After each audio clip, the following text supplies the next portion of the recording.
자, 오늘은 진리가 무엇이냐, 그런 주제로 말씀을 전하겠습니다. 진리가 무엇이냐, 좀 무거우면서도 우리 인생에 매우 중요한 질문입니다. 진리가 무엇이냐. 여러분, 진리가 뭡니까? 네? 진리가 뭐예요? 오늘 본문은 예수님이 로마 총독인 빌라도의 법정에서 재판을 받는 내용입니다. 로마 총독 빌라도는 예수님을 신문하는 중에 중요한 질문을 하나 하게 돼요. 그 질문이 뭐냐면은 진리가 무엇이냐, 이 질문입니다. 진리가 무엇이냐.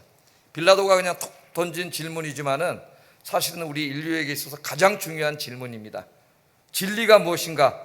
내가 그것을 위하여 살아야 하고 또 내가 그것을 위해 죽을 수 있는 진리, 내가 나의 남은 생을 그것을 위해 다 바쳐도 아깝지 않을 진리. 여러분, 그 진리를 여러분은 발견하셨습니까? 찾으셨습니까? 만나셨습니까? 묵묵부답이올시다. 오늘 제가 그 진리에 대해서 말씀을 전하겠습니다. 자, 대제사장 가야바와 유대 당국자들이 자기들의 종교 재판을 마친 후에 예수님을 이제 로마 총독인 빌라도에게로 데려갔습니다. 왜냐하면 이제 예수님을 자기들이 원하는 십자가형으로 죽이기 위해서는 자기들은 할 수가 없어요. 그래서 이제 로마의 재판을 받아야 됩니다. 그래서 로마 총독에게로 데려가서 이제 재판을 받게 했습니다. 그들의 목적은 뭐예요? 예수님을 로마의 반역자의 수괴, 오늘 유대인의 왕이냐 이거 물어보는 질문이 나오는데, 반역자의 수괴로 몰아서 십자가에다 매달아 죽이는 게 그들의 목적입니다. 왜 꼭 십자가에 매달아 죽이려고 그랬을까요? 유대인들이. 예수님을 추종하는 사람들이 굉장히 많습니다. 그래서 예수님이 죽은 이후에 순교자로 영웅화돼서 그 운동이 더 활발하게 일어날 것을 두려워했어요, 이 대제사장과 이 제사장들이. 그래서 나무에 매달아 죽이기로 결정을 한 거예요. 왜 나무에 매달아 죽이기로 했을까요?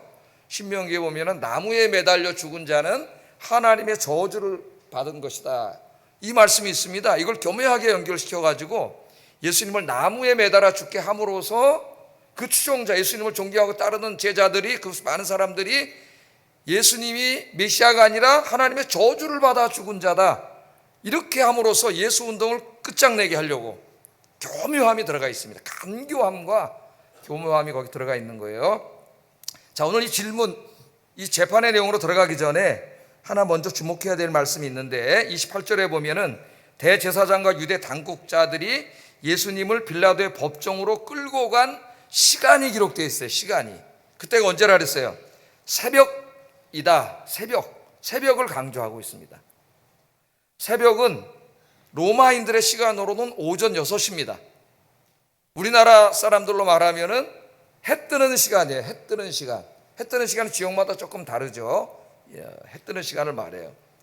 자, 이 요한은 이 새벽을 강조했는데, 이것은 단지 예수님이 빌라도의 법정으로 끌려간 시간에 대한 정보를 알리기 위해서 기록한 것만은 아니에요.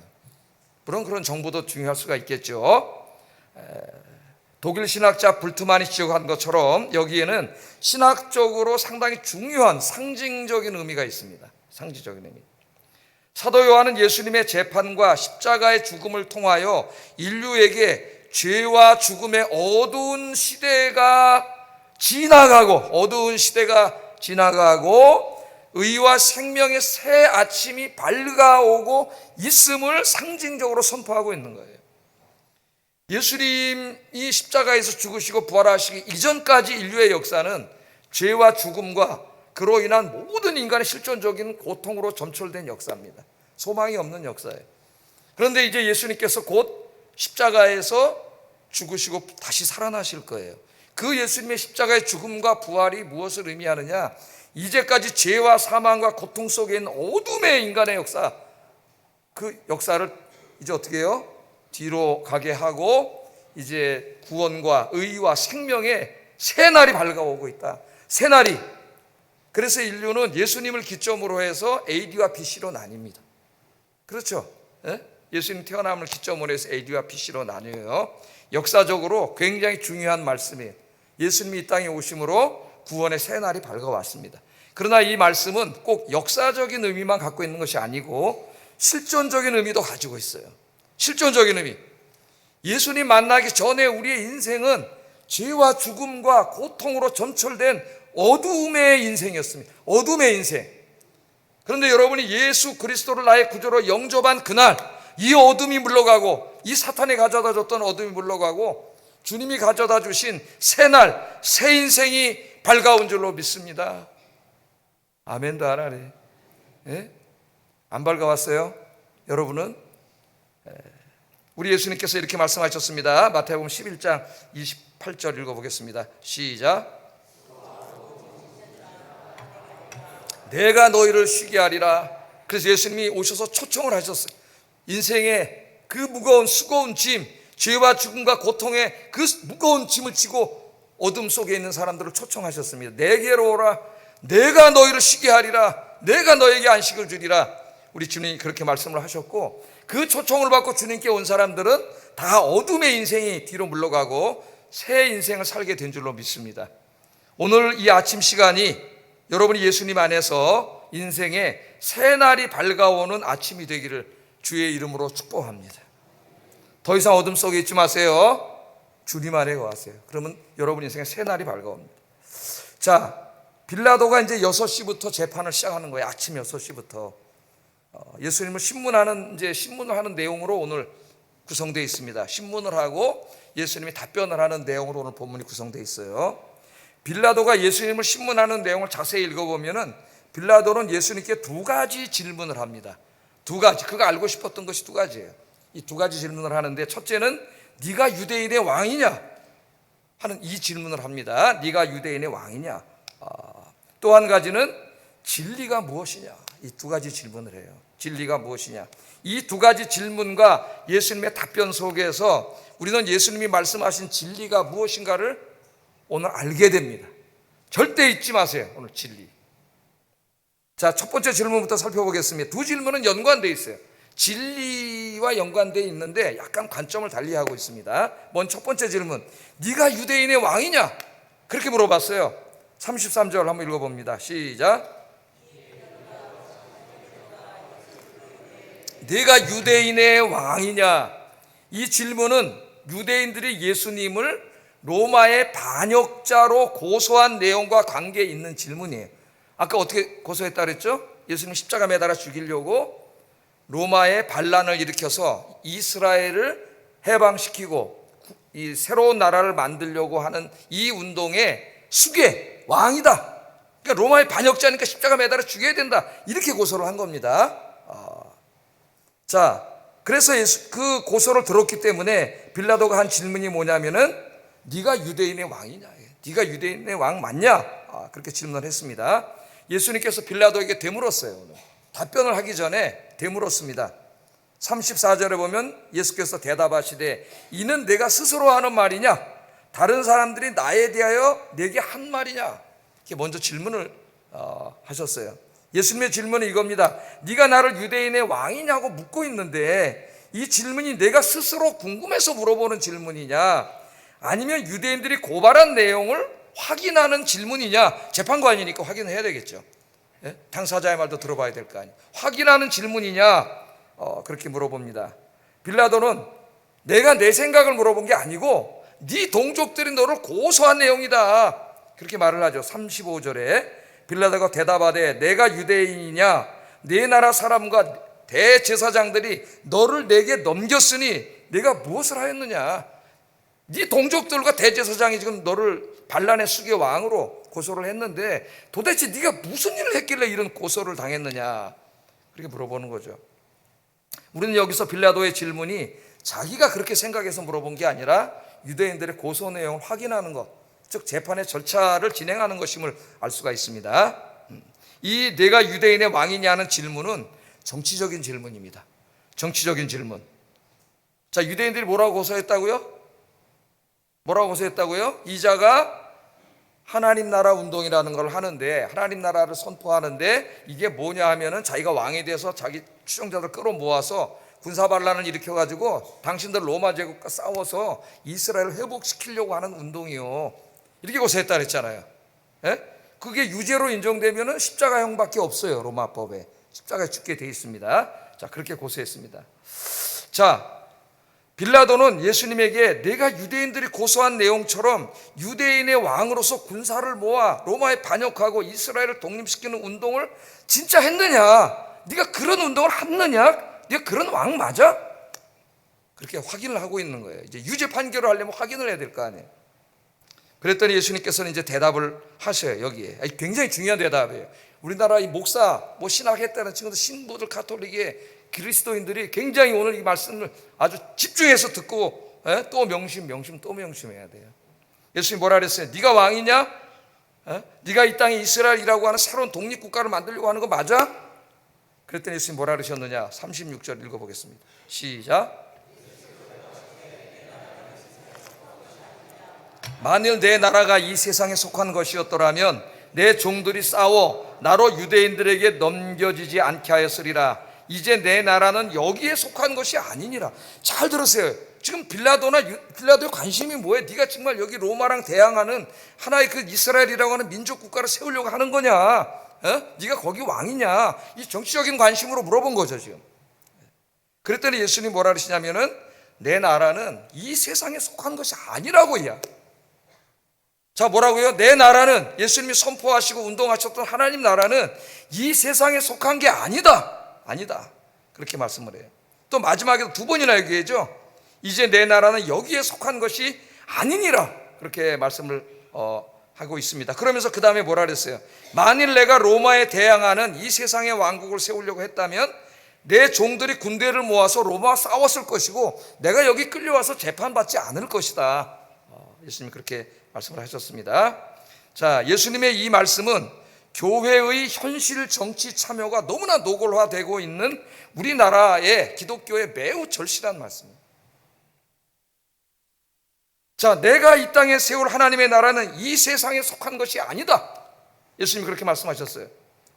자, 예수님이 선포하신 하나님의 나라가 이 땅에 세워진다는 것은 사실입니다. 이걸 잘못 이해해가지고 또 예수님의 하나님 나라는 죽어서 어디 저 멀리 가는 저 하늘에 있는 나라이지 이 땅하고는 상관없어, 그런 뜻이 아니에요. 그러면 성경은 부정하는 얘기가 돼요. 예수님이 세우실 하나님의 나라는 이 땅에 세워질 나라예요. 제가 지난 2주 전에 설교했죠. 하나님 나라에 대해서. 이 땅에 세워질 하나님의 나라가 맞습니다. 그런데 그 하나님의 나라는 이 세상 질서에 속한 나라가 아니에요. 예수님이 세우실 하나님의 나라는 이스라엘을 로마로부터 해방시켜 정치적인 자유와 경제적인 풍요를 주는 그런 인간의 나라가 아닙니다. 오늘 21세기 현대적인 용어로 말하면 경제를 발전시키고 정치적인 자유를 줘서 경제적인 풍요와 복지국가가 이루어지고 자유와 민주가 이루어지는 그런 나라가 아니에요. 그런 나라가. 예수님이 세우실 하나님의 나라는 로마처럼 인간 왕과 이념과 법과 행정 조직과 군대로 세우는 그런 정치적인 나라가 아닙니다.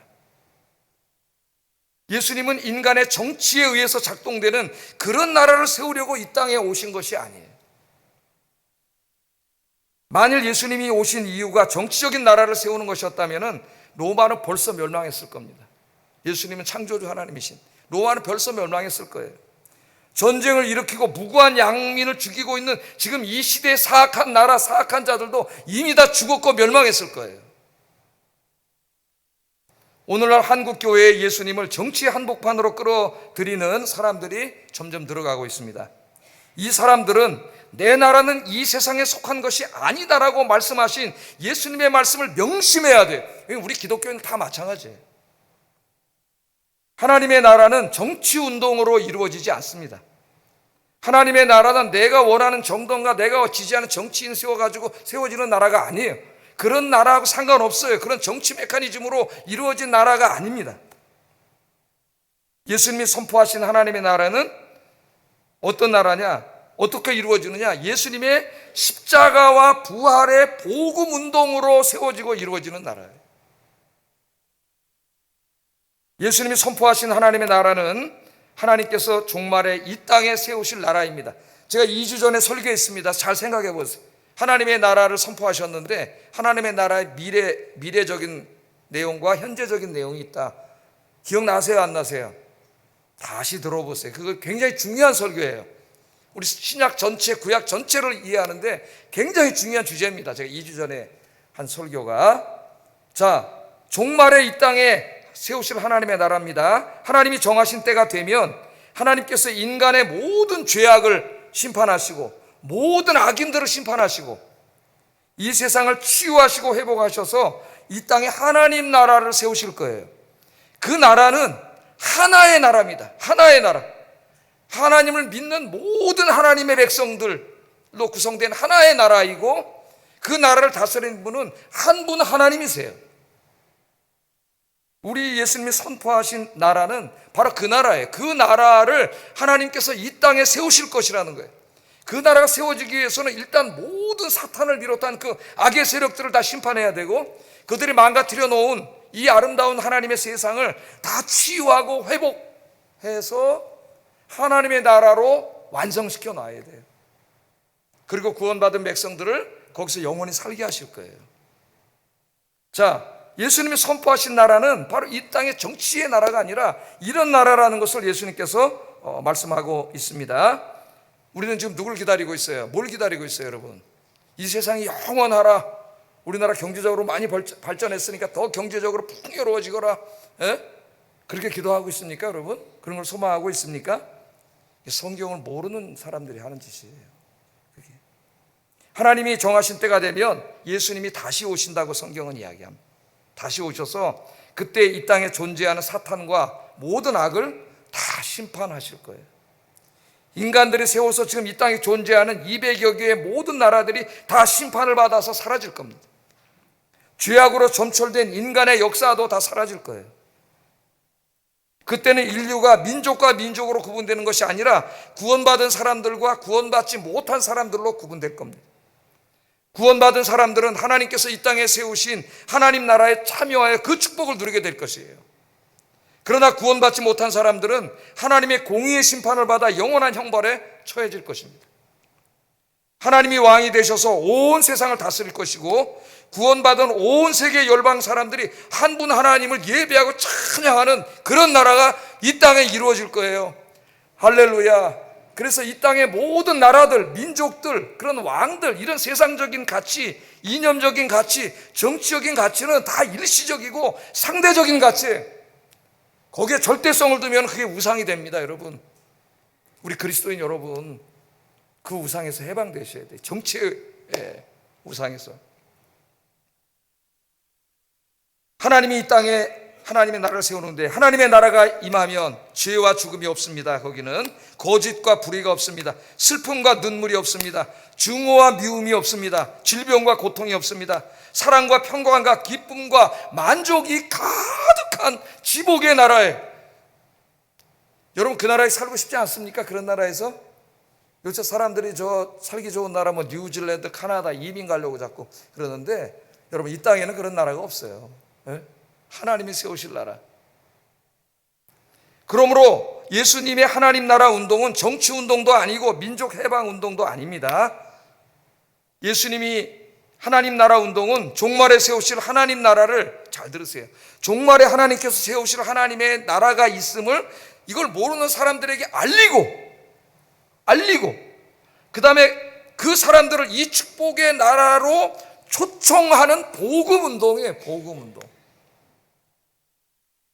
예수님이 사역을 시작하실 때 뭐라 그랬어요? 회개하라, 하나님 나라가 가까이 왔다. 제가 2주 전에 설교했죠. 하나님 나라 현재성 설교하면서 그 하나님 나라는 예수님 자신을 가리킨다, 예수님의 통치를 가리킨다. 제가 그때 이렇게 말씀을 했습니다. 회개할 하나님 나라가 가까웠다. 그리고 사람들을 초청하셨어요.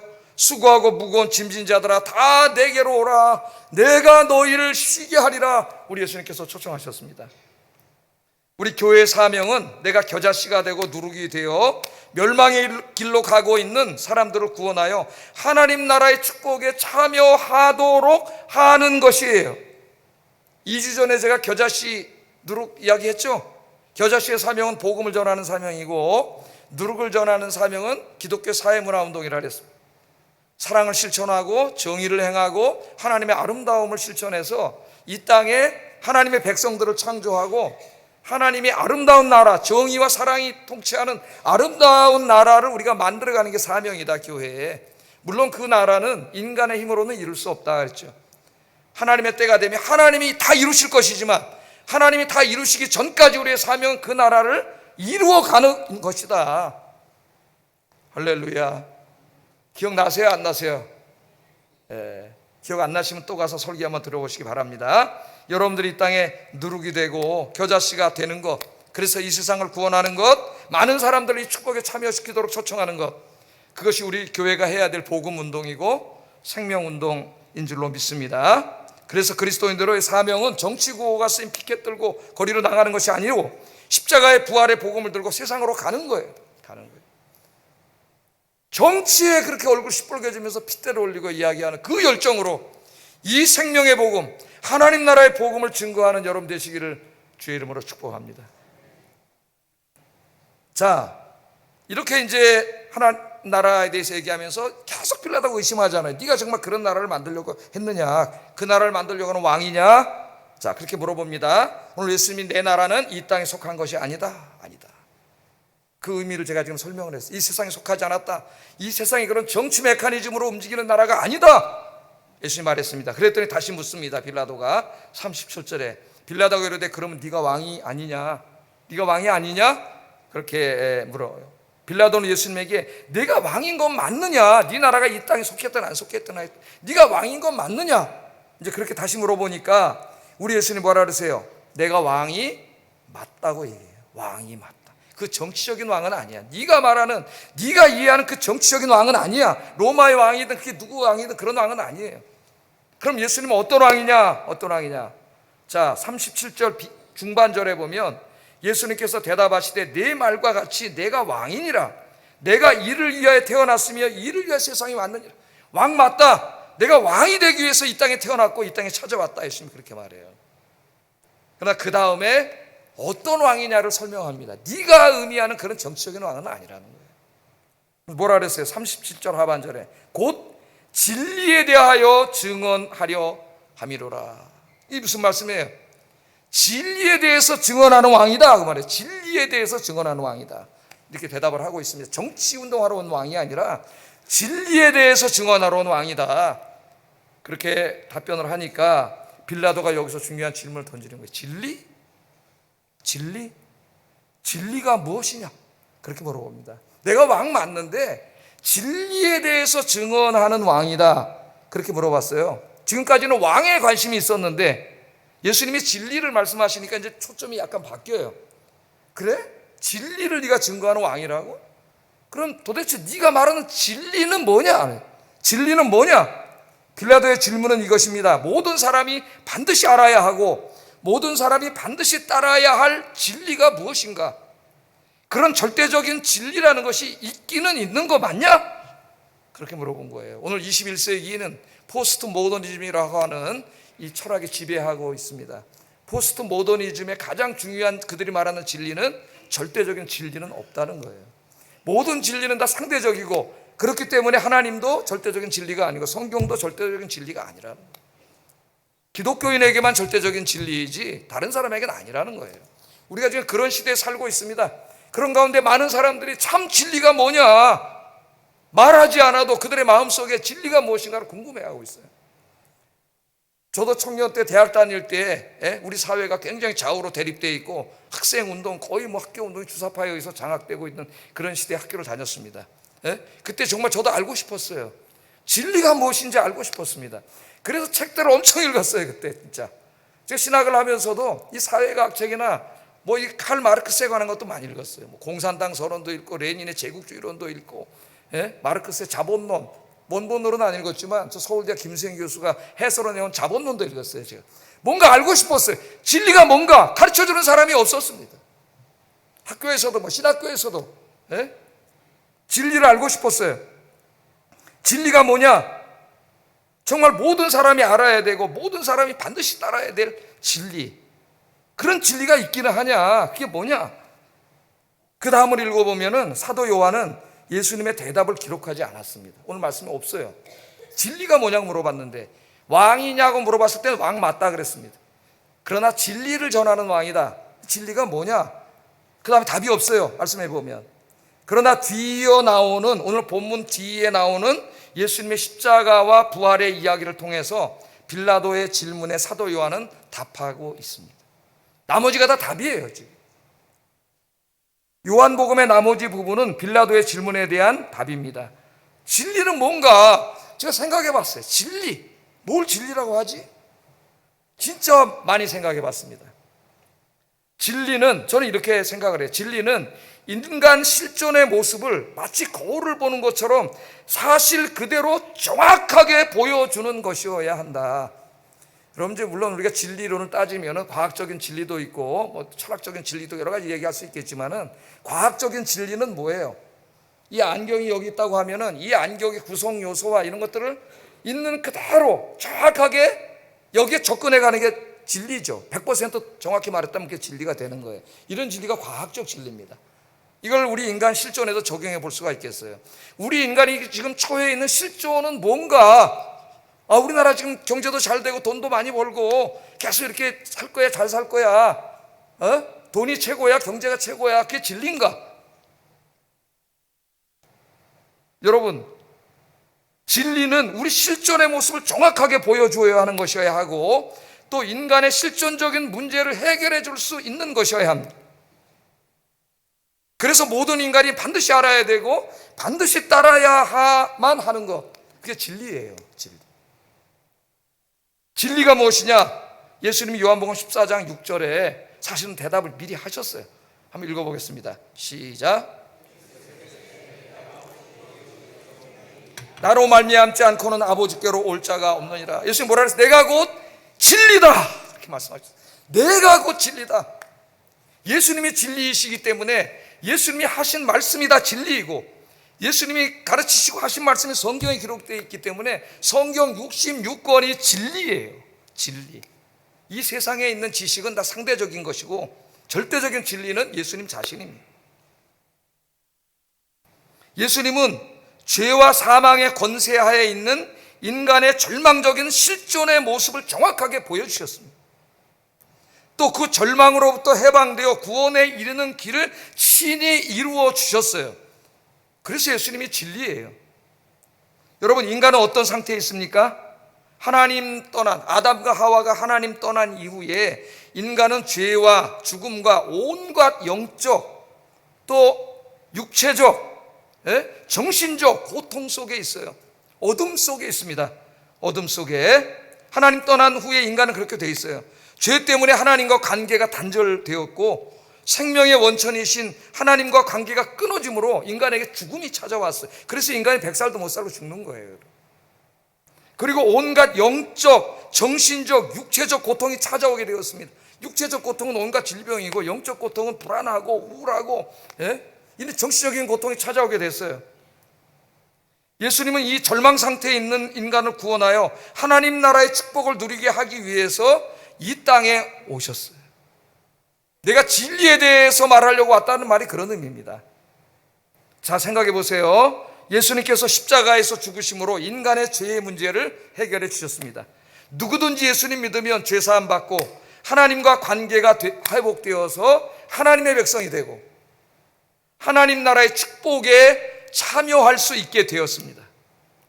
예수님께서 부활하심으로 죽음의 문제가 해결됐습니다. 누구든지 예수 믿으면 사망의 권세를 깨뜨리고 부활하여 하나님 나라에서 영원히 사는 영원한 생명을 얻게 됩니다. 예수님께서 인간의 모든 고통의 문제를 해결해 주셨습니다. 예수님께서 떠나시면서 보혜사 성령을 보내주셨어요.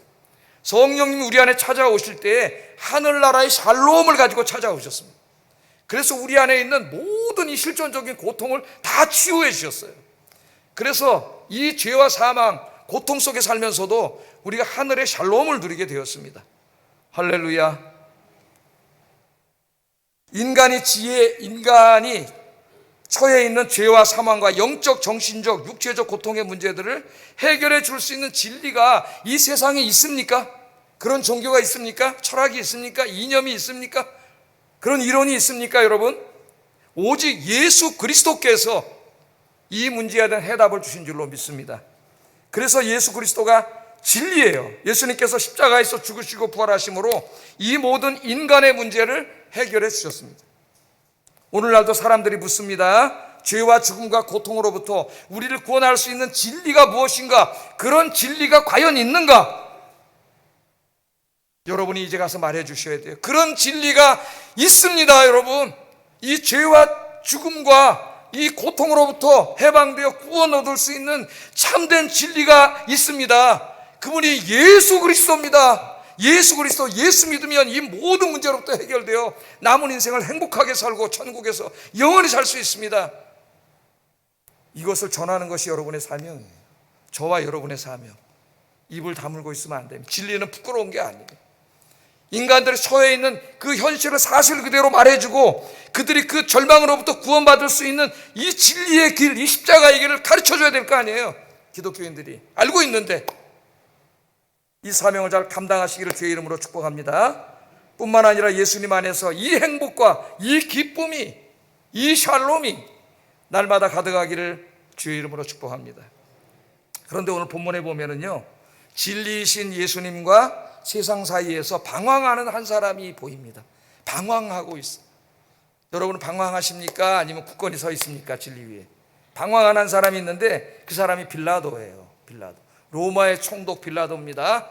세계 최강의 군대를 가지고 있는 로마의 총독이에요. 두려울 게 없는 사람입니다.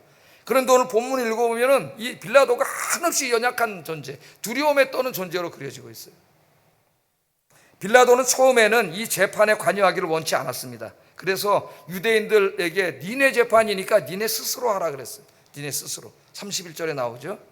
그러나 유대인들은 예수님을 로마의 반역자로 고소해서 십자가에 매달아 죽이려고 했기 때문에 끝까지 당신이 재판을 해야 된다고 말합니다. 왜? 반역자로 우리가 고소를 했으니까.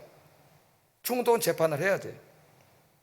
빌라도는 재판을 하지 않을 수 없었습니다. 빌라도는 예수님을 신문하면서 예수님이 로마의 반역자가 아니라는 것을 알게 되었어요. 그의 나라는 이 세상의 나라가 아니라는 것도 알게 되었습니다. 뿐만 아니라 예수님이 범상한 인물이 아니라는 것도 알게 되었어요. 그분과 대화를 나눌 때마다 뭔가 엄청난 영적인 힘에 압도되는 느낌을 받았습니다. 빌라도는 두려웠습니다. 그래서 예수님을 풀어주려고 합니다. 본문에는 유대인과 예수님 사이에서 두려움에 떨면서 방황하는 빌라도의 모습이 매우 드라마틱하게 나와 있습니다. 빌라도는 어떻게 해서라도 예수님을 풀어주려고 하고 유대인들은 예수님을 십자가에 못 박아 죽이려고 하고 있습니다. 빌라도는 예수님과 유대인들 사이를 바쁘게 오가면서 예수님을 풀어주려고 합니다. 그때마다 유대인들이 강력한 반대에 부딪힙니다. 그래서 빌라도는 6월절 특사로 예수님을 석방시켜주겠다고 이야기합니다. 유대인들은 반대합니다. 바라바를 풀어줘라. 바라바를 풀어줘라. 빌라도가 계속해서 예수님을 풀어주려고 하자 유대인들은 만일 당신이 저 예수님을 놓아준다면 당신은 가이사의 충신이 아니라고 협박을 합니다. 왜? 반란자로 우리가 고소를 했는데 총독이 풀어주면 그는 반란자예요. 협박을 한 거예요.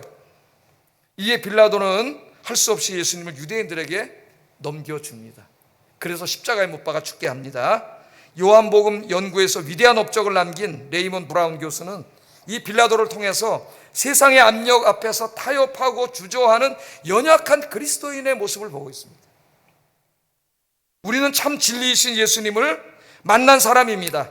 이제 더 이상 예수님과 세상 사이에서 방황하지 마시기를 주의 이름으로 축복합니다. 빌라도는 진리가 무엇이냐고 묻습니다. 2000년이 지난 오늘도 세상은 같은 질문을 계속 던지고 있습니다. 진리가 무엇인가? 돈이 진리인가? 권력이 진리인가? 성공이 진리인가? 오늘 예수님 말씀하셨습니다. 내가 곧 길이요 진리요 생명이니라. 아멘. 이제 방황하지 말고 진리이신 예수님 안에서 예수님을 위해 남은 인생을 의미 있게 사시기를 주의 이름으로 축복합니다. 기도하겠습니다. 세 가지를 기도합니다. 이 시간이 예수님 안에서 인생의 새날이 동토하는 삶의 시작점이 되게 하소서. 인생의 모든 문제 해답이신 진리이신 예수님을 만난 사람으로서 그 기쁨과 행복이 가득한 삶을 살게 하소서. 진리이신 예수님을 만난 사람으로서 이제 더 이상 세상과 진리 사이에서 방황하지 않게 하시고 진리이신 예수님 위에 살게 하소서. 기도하겠습니다. 사랑하신 아버지 하나님, 감사합니다. 오늘 귀한 말씀을 통하여 참 진리이신 예수 그리스도를 저에게 알게 하시고 만나게 하신 것 아버지 하나님 감사합니다. 이제 진리이신 주님을 만난 사람으로서 더 이상 세상과 주님 사이에서 방황하지 않게 하여 주시고, 진리이신 주님 그 십자가와 부활의 복음 위에 굳건히 서서 흔들리지 않는 주의 백성들이 되도록 주님 인도해 주시옵소서. 예수님 이름으로 기도드립니다. 아멘.